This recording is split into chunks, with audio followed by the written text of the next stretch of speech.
I'm Richard Clifford. I'm the director of Arms and the Man. Arms and the Man is a delightful romantic comedy written in the early part of the 20th century by George Bernard Shaw. Shaw is wont to create social commentary.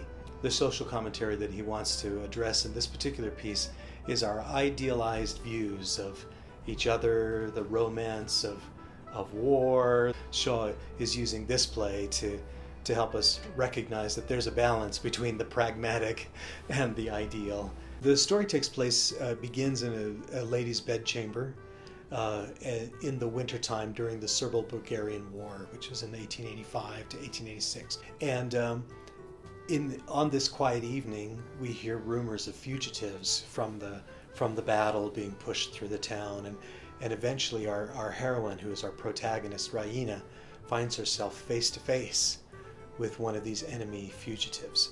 And that experience begins to change her mind about her worldviews, right? And begins to elicit new ideas and new possibilities for her life.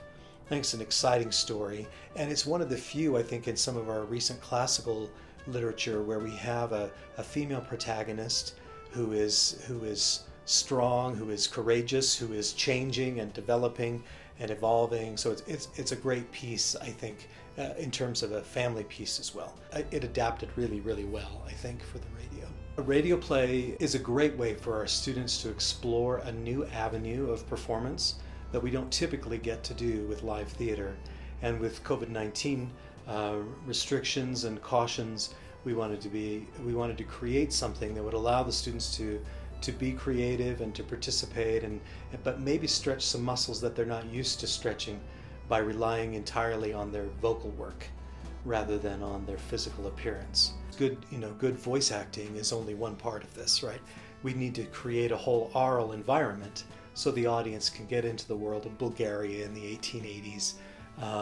And so that includes some significant sound design.